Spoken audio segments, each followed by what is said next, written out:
Hello, friends. The 1,104 day of the war between Russia and Ukraine continues. Russian troops have been advancing intensively in the Kursk region in recent days. The situation for the Ukrainian armed forces across the entire bridgehead is significantly worsening, Ukrainian military telegram channels admit. Russian troops have regained control over part of the border territory in the Kursk region. We are talking about an area of almost 15 square kilometers in the Nikolaevo-Darino area. According to the military telegram channel Deep State, the Russians have thus advanced west of the village of Sverdlikovo, cutting off the entire border salient of the Ukrainian bridgehead there. I will note that next to the Ukrainian side of the border is the village of Yevhenii, where, as Deep State reports, the Russians are fighting, having broken through the cordon. The Ukrainian General Staff denied such a breakthrough. At the same time, on the Deep State map, the gray zone around Yevhenii remains. That is, the fighting there continues to this day. Let me remind you that the fighting in this area brought the Russian army closer to the highway to Sudzha, to a distance of less than 10 kilometers, which allowed establishing fire control over it. Ukrainian military telegram channels are already sounding the alarm regarding this control. Moreover, Deep State writes about the fire control of the Russians over the entire logistics of the Ukrainian armed forces in the Kursk region. The telegram channel reported that because of this, the Russians were able to shoot down dozens of Ukrainian vehicles on the road to Sudzha. According to its data, since January, the Russians have been increasing their ability to control our movement, and for some reason, we have not made the appropriate decisions to eliminate this problem. During February, it began to reach its peak, and the biggest complications began after the loss of Sverdlikovo, which they also tried to return in a not very thoughtful way, says the Deep State analysis. Russia was also able to break through to Yevhenii in the Sumy region, having built up a certain group, and continues to do so, having felt the success. It is from this area that the largest number of defeats are carried out on logistics passing from Yevhenii to Sudzha, and the situation in this area began to deteriorate a long time ago. A large number of fighters emphasizes this problem, and something must be done urgently, because the consequences are already unpleasant in the form of defeats of more than a dozen vehicles, the telegram channel writes. The enemy continues to accumulate in the Sverdlikovo area, continues to exert pressure, and the worst-case scenario would be an exit directly to the outskirts of Sudzha, although according to fire control they are already practically there, concludes Deep State.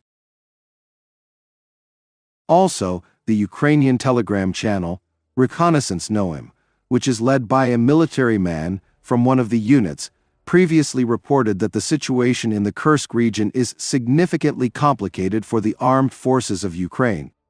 According to him, since January 5, the Russians have transferred about a dozen adequate crews of FPV drones to the region and are massively attacking the logistics routes of the Ukrainian forces. This complicates the delivery of ammunition and the rotation of personnel. There are few killed, but the transport suffers greatly, especially from FPV drones. Unfortunately, many of our crews are out of action because their supply transport is simply destroyed, which makes it impossible for them to work.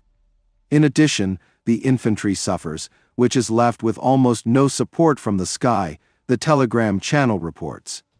According to the gloomy forecasts of the participants in the Kursk operation, if the situation does not change in the next few weeks, a rather sad picture may occur, the telegram channel adds. I note that on January 5, when the telegram channel dates the transfer of Russian reinforcements to Kursk via drones, Ukraine then launched another offensive in the direction of the settlement of Berdyan. It did not produce large-scale advances. According to Deep State, Russian troops advanced on the northern edge of the Ukrainian bridgehead in the Pogrebki area. Judging by the map, Orlovka returned to Russian control, and Novaya Sorochina moved from the Ukrainian to the gray zone. The Russians have already stated that they have completely occupied Novaya Sorochina. Earlier, the Russians advanced in this area, regaining control over Pogrebki. Also, not very good news is coming from Durovka.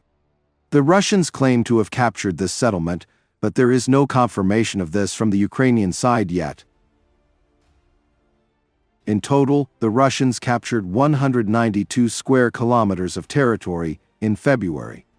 For comparison, in January it was 325 square kilometers. And the day before, the figures reached 700 square kilometers per month. At the same time, according to Deep State, the current February is still faster than the previous one. The slowdown of the Russians is due to the transfer of reserves of the Ukrainian armed forces in several directions: Kursk region, Toretsk, Pokrovsk. What are the results of this? Near Kursk, the Ukrainian armed forces carried out several counterattacks to the southeast of Sudzha. According to Russian telegram channels, by now most of the territory that the Ukrainian army occupied here has already been returned to Russian control. The Deep State map shows the control of the Ukrainian armed forces over part of this territory, but overall, the Ukrainian telegram channel states that by the end of the month, the territory controlled by Ukraine in the Kursk region has decreased from 428 to 396 square kilometers.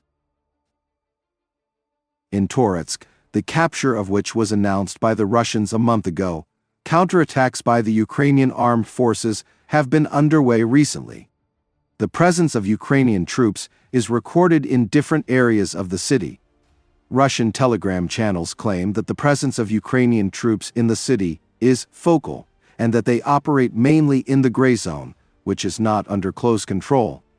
On the Deep State map, a significant part of Toretsk is indicated as a gray zone, and some outskirts of the city are indicated as being under the control of the Ukrainian armed forces. As for Pokrovsk, the Ukrainian army was able to stop the advance of Russian troops to the southwest of the city and retake some territories through counterattacks. But the Ukrainian army has not yet made any major breakthroughs there. The Russians are conducting counterattacks.